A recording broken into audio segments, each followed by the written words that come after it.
Hello, dudes. Yeah, I'm recording this as a backup because I'm a bit concerned the post office is going to cut off my internet connection tomorrow because I'm upgrading. So just in case. This is a lesson for the penultimate poem in the booklet. She dwelt among the untrodden ways.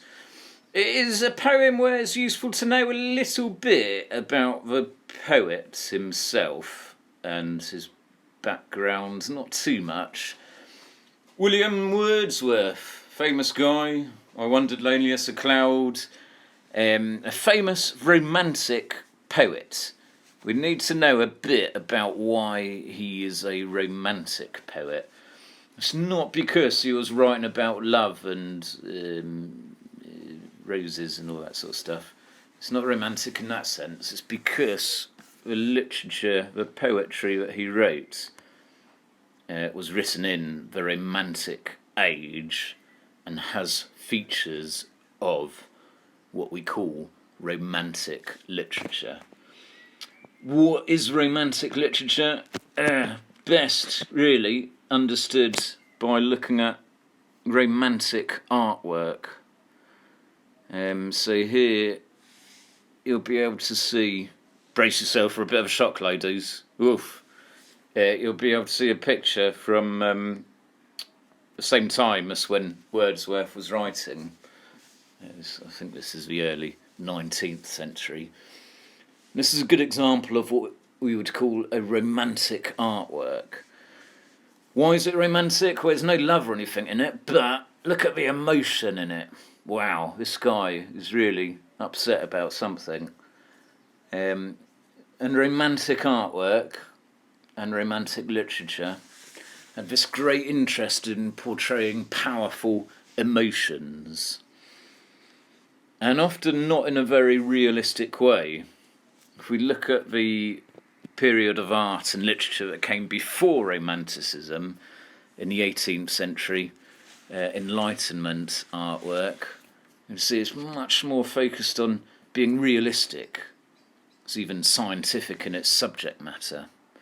Romantic art is all about emotion. See how it exaggerates features, it exaggerates the look of shock, exaggerates the whiteness of his skin and the redness of his cheeks and little red nose there too. And that's important to understand for his poem. It's a classic romantic poem because of the emotion in it. Also because of the nature. Romantics were really keen on celebrating nature. I think this came after the Industrial Revolution when people were like, who cares about nature? Let's go and live in the cities and make big factories and things. Well, in this time, when Wordsworth was writing, people were thinking, what about all that nature that we've forgotten about? Let's go for some walks in the country and write nice poems about wonderful nature. So a lot of romantic poetry is really powerful because of the emotions and the wonderful celebration of nature that it portrays. So William Wordsworth was a romantic poet, capital R. There it is, look, romantic poet, because he's doing that romantic thing of focusing on emotion and nature. You might remember we talked about romanticism, romanticisations in a separate piece, that old Panther quotation, which is the same sort of thing. It's romanticising because it's focusing on emotion in a way that's not realistic. Jean's powerful admiration for Phineas, portraying him as a panther. It's very passionate, but it's not actually realistic. So, let's go over to... we'll go over to the poem in a moment. This poem is set in a very natural place. It's by the River Dove. You guys might have been to Dovedale in the Peak District. Lovely, nice pixely picture of it. Blimey. Sorry, nice tree. Yeah, there it is. very different Dovedale back in Wordsworth time. You wouldn't have had all these non-socially distancing tourists there. It would be very empty, yeah, very quiet, lonely, natural place. That's where the poem takes place. 3 big ideas with this poem.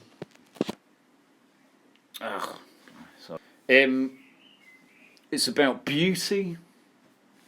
It's about loneliness. It's also about loss. Beauty, loneliness, and loss. Have those things in mind, ladies, as you read the poem. Pause the video here to have a read of it, please.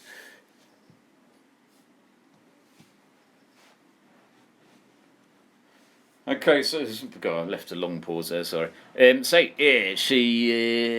see this poem focuses on a young lady out in this quiet place by the river, and it's from the perspective of, we might assume, a male perspective because the poet's male, and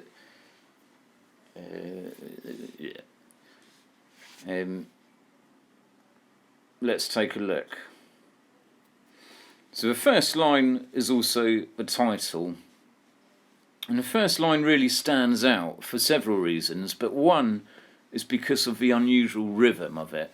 If you listen to the rhythm of this first stanza: she dwelt among the untrodden ways, beside the springs of Dove, a maid whom there were none to praise, and very few to love.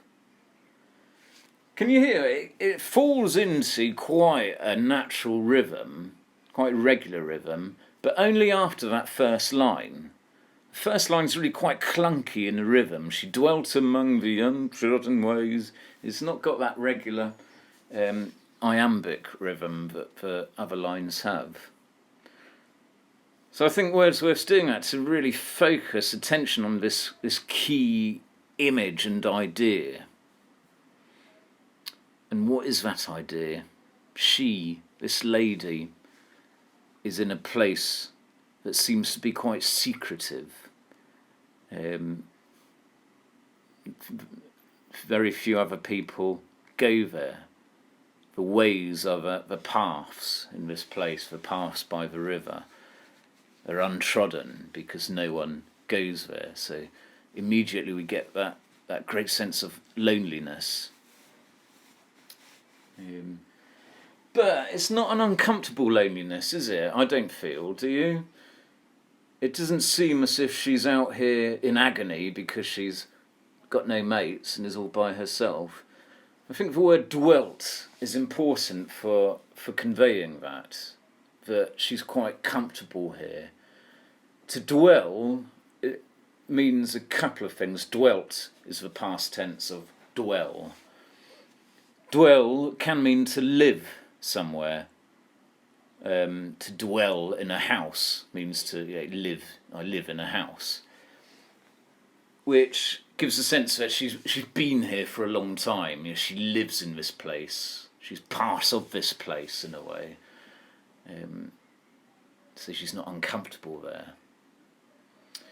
But if you think of the phrase to dwell on something, to dwell on a pretty picture, to dwell on a riddle, it means spending time sort of slowly thinking about something.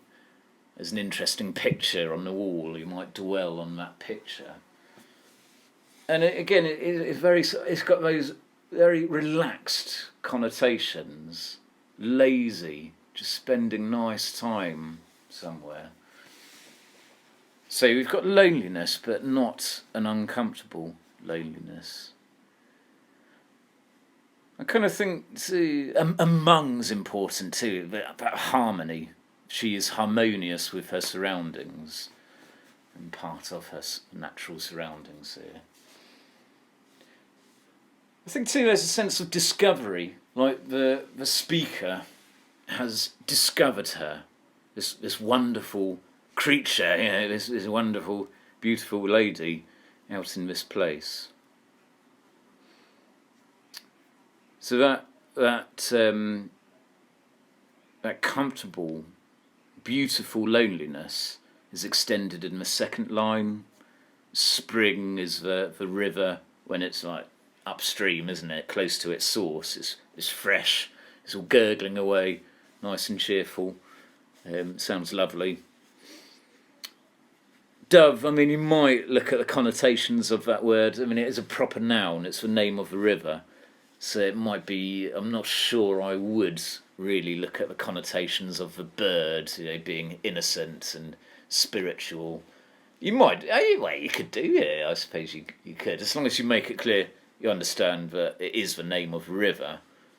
But it's fortunate because the name has these connotations of goodness, of innocence, that help this lady sound all nice and benevolent. So this lady, this she that the speaker sees in this secret place is referred to as a maid. A very different meaning nowadays. I don't know about you, but I sort of think maid is like a female servant. I don't have a maid, but I think people still do, don't they? A sort of paid servant who fetches your newspaper and helps around the house. That's not what it means here. A maid, back in Wordsworth's time, 18th century, meant a young, unmarried woman. So someone who's not married. And you get odd couple of lines here. A maid whom there were none to praise. So there's no one in this place to show praise to this maid, this young lady, and very few to love. So there's no one to praise her, and there's very few people to love her. I find that a bit tricky because if there's no one around to praise her, how can there be just a few around to love her? The best I can think of there is that maybe it's the fact that she lives with her parents, so her parents are there to love her, but they don't praise her. They don't tell her she's beautiful, she's wonderful. So it kind of elevates praise as being more important than love in a way, or more precious, because there's some love, but there's absolutely no praise for this young lady. The speaker seems to feel that it's a valuable thing that this beautiful girl. Well, I keep saying she's beautiful. She is sort of portrayed as beautiful in the next stanza. This girl is wonderful, and it should be that she receives praise for that, but she doesn't. It's nice, isn't it? I mean, it sort of heightens her loneliness. It's like she's this wonderful, precious person that only the speaker knows about, and only the speaker can show praise for her. I don't think the speaker, there's no evidence that he ever did speak to her. Yeah, he'll say that she's wonderful, lovely person. But Wordsworth does it through this poem. This poem is that form of praise that this girl is so lacking. So let's look at the next stanza. This is describing the young girl. And it begins with this metaphor, a violet by a mossy stone. Violets, purple flower. You probably know, don't you? That she is compared to a violet here through metaphor. Yeah, I suppose you could say that romanticises her as being aesthetically beautiful. I wonder if the colour's important too. The fact that violets are purple. Purple symbolism is often linked to royalty, so perhaps that brings her some majesty to it, makes her seem quite majestic, as if she's royalty. There's a nice juxtaposition there too, isn't there? The violet, the beautiful little flower that she is next to a mossy stone. I'm not sure that's meant to necessarily be an ugly thing, a mossy stone, but it's coarse, it's kind of cold, bit hairy, yeah, something less brilliant, less beautiful that makes her beauty stand out more. And again, this sense of secrecy, half hidden. Notice the very soft sound there, that soft alliteration of her. Half hidden, it's quiet, it's secretive sound to the language here. Half hidden from the eye. Maybe people walk past, they walk along the paths by this river and don't notice her.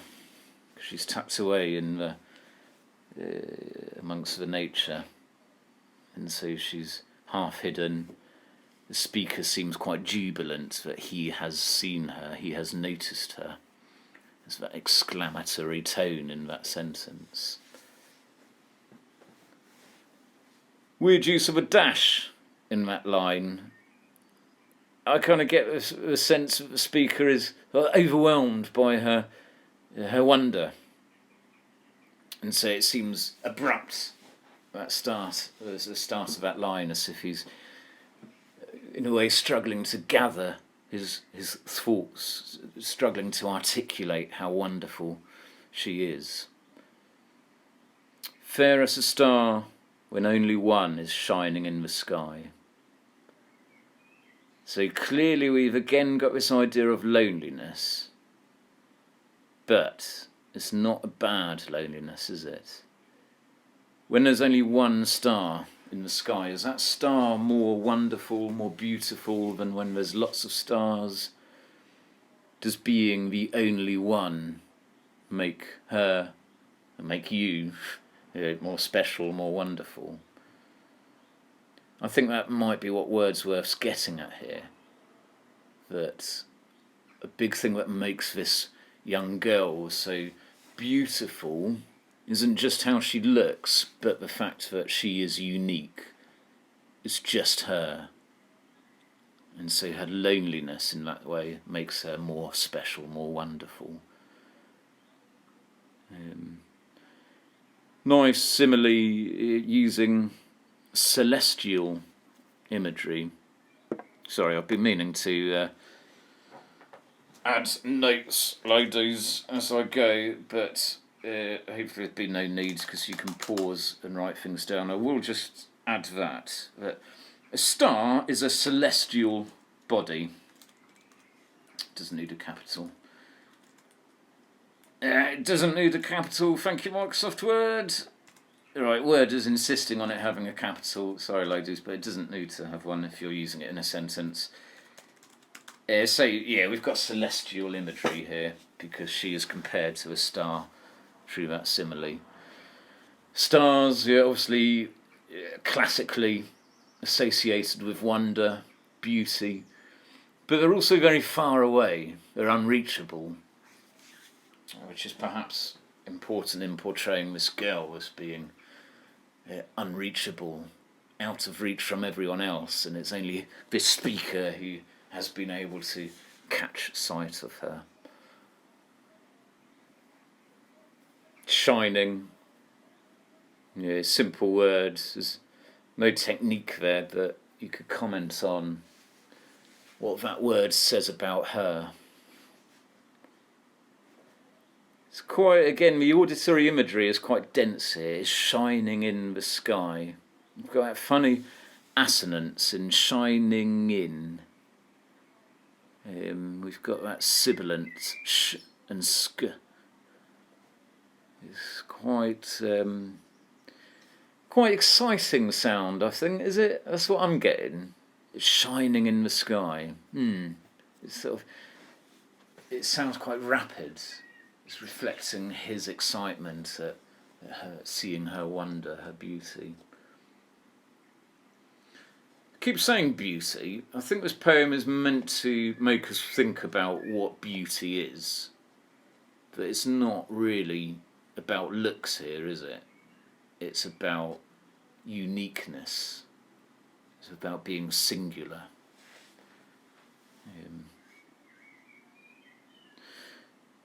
In the final stanza, well, the speaker develops the relationship between him and Miss Girl. But let's have a look. She lived unknown. The past tense becomes more prominent here, doesn't it? It's been there throughout the poem. She dwelt, she lived. But that lived being in the past tense is obviously particularly striking because it suggests that she is no more, sadly. She is sadly dead, which means that this poem becomes an elegy.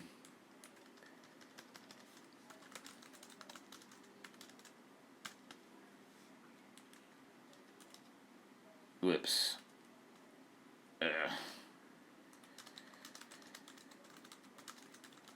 Oh god, I made a mess. Sorry, ladies. It's an elegy, or we can refer to it as an elegiac poem.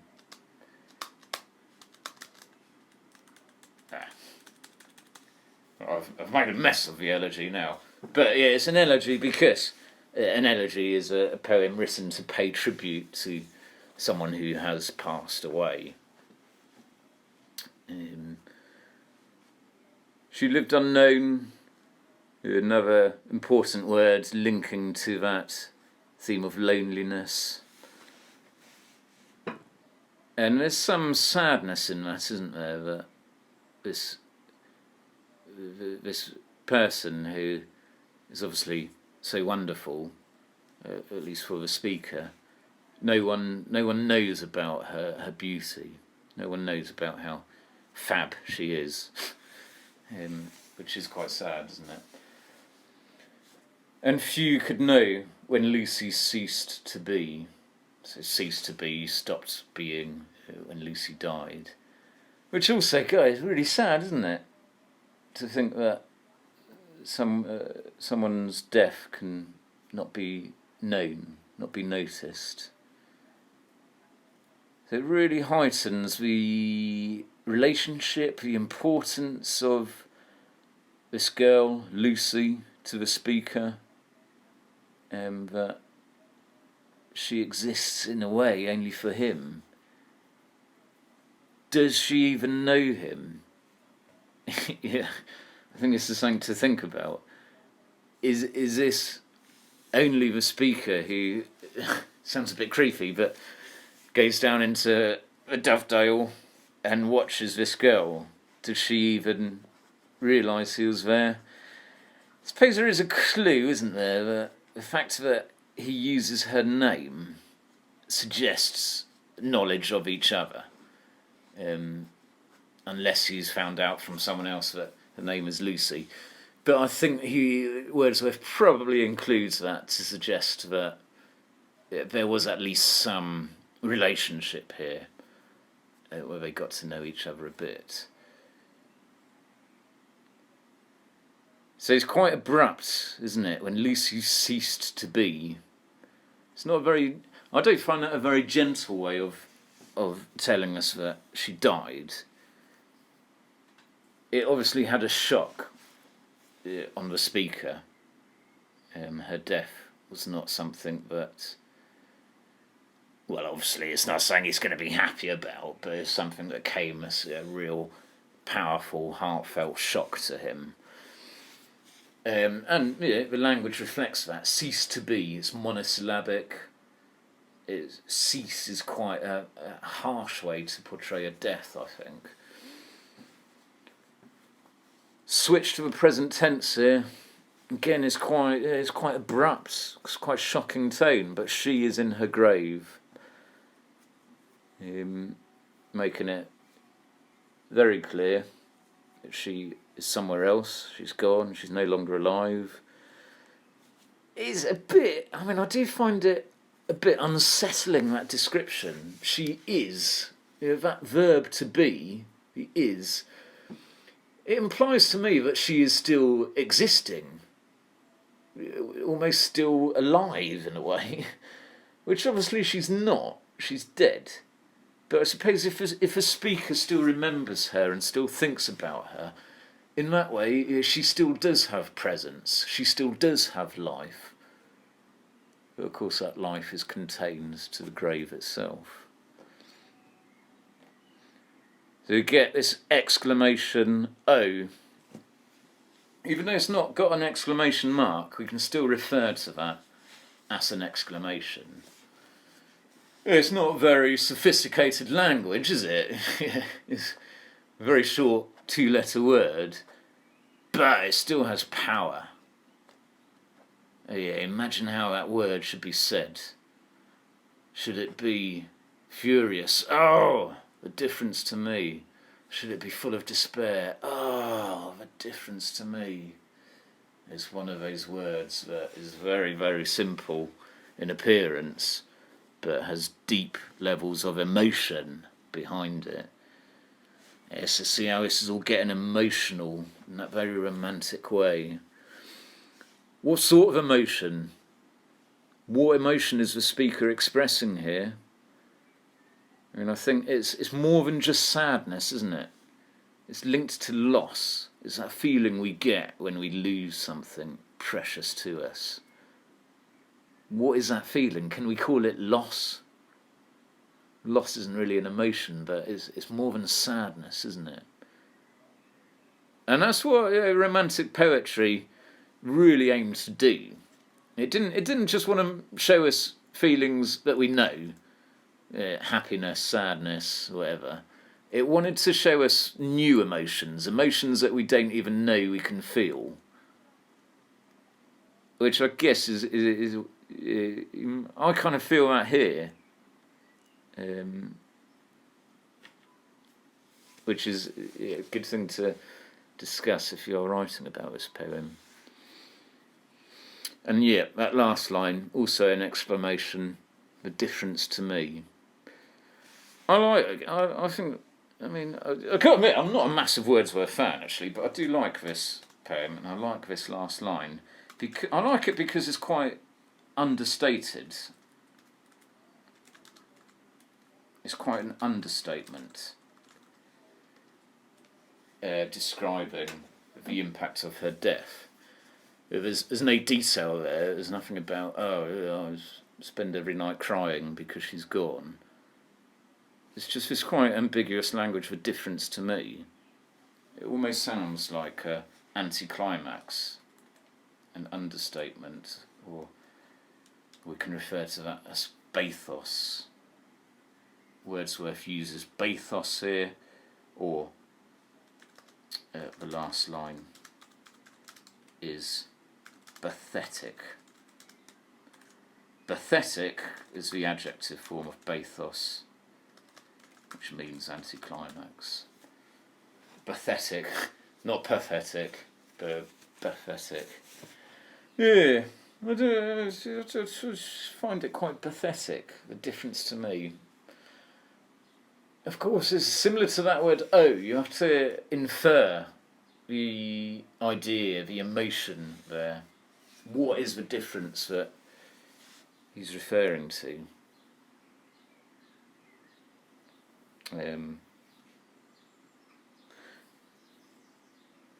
It's obviously had impact on his life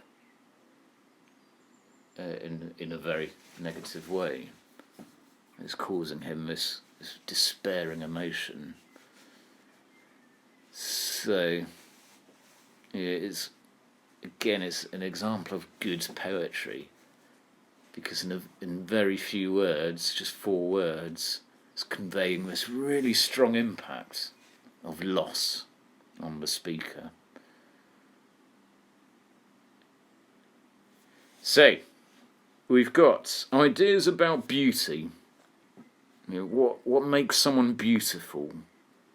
And part of that here is that idea of uniqueness, being singular. There's something a bit selfish about it. It seems to me like the speaker only finds Lucy, well, not only, but finds Lucy beautiful because only he knows about her. So there's that sort of possessive element of beauty.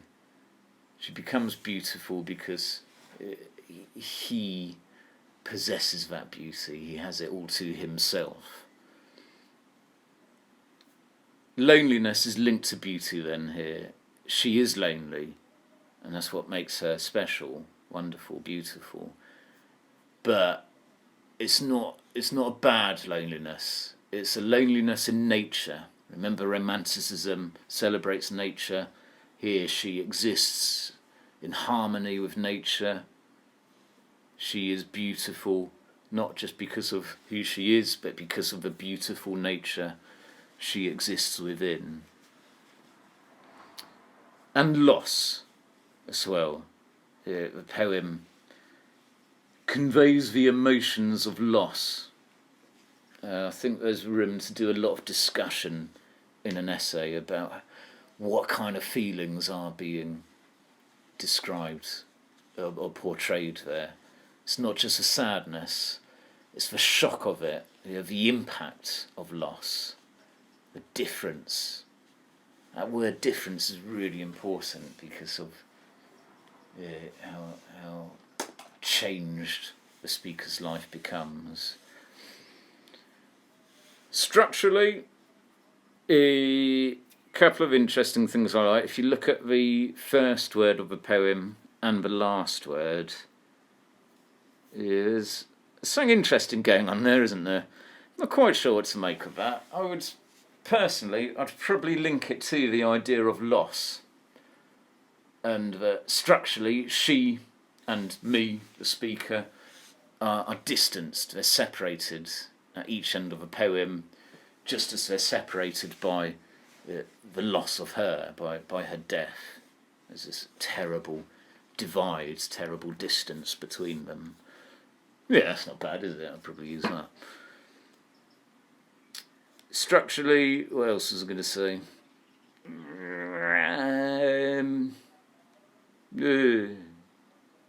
Something else, Loaders. I hope it'll come back to me. But in terms of the form, I think it is a classic romantic poem, classic romantic form, because it's got that regular iambic rhythm and regular alternate rhyme. Let's just get those down. As I say, it's fairly regular iambic rhythm. Just some bits break it. That first line doesn't fall into an iambic rhythm. So Wordsworth breaks the rhythm to draw our attention to that key idea in the first line. Can you spot any other bits where the regular iambic rhythm is broken? Fair as a star. Breaks it because the first syllable there is stressed. If you look at the other lines, the first syllables tend to be unstressed. A violet is shining. She lived. It's the second syllable that gets the stress, but there, fair, the first syllable stressed. Right? Pretty straightforward. Drawing our attention to that word fair. Which is important, isn't it? What does fair mean? Well, it means beauty. But we can't think of that too simplistically with this poem. Fairness, beauty, is more than appearance. Again, going back to the structure, how many references to her appearance can you see in the poem? Is there anything that describes her physical beauty? There isn't really, is there? The violet thing, maybe, but it's only a loose connection to physical beauty. how many references to loneliness, of being unknown, of being in this secret place are there? Well, there's lots and lots and lots. So we start to see how beauty here, fairness and beauty, actually isn't about physical appearance. It's about those other things we've discussed. Brum, brum, brum. Yeah. There we go, ladies. What do you think of the poem? If you have got any responses to it, it would be nice to see some ideas in chat. Can you, if you're willing, paste any ideas into the English chat? What do you think this poem is saying about beauty? I mean, let's go with that. I would imagine that. Yeah, this one is a bit tricky to predict essay questions or exam questions. It could be like loneliness. It could be on beauty. It could be on death too. But let's think about beauty, because the other things that link with that. What do you think the poem is saying about the concept of beauty? Feel free to, please do type any responses to that into chat. And any other thoughts about the poem, or any questions about it, please do go ahead and put them into chat. Yeah, I think that's it then, ladies. I hope that was clear. I get a feeling it wasn't quite as kapow and exciting as my other recorded lessons, so apologies for that. But anyway, it's only probably when well, it's no good saying this now, but hopefully didn't have to use it. Well then, ladies, thank you. Signing off. Bye.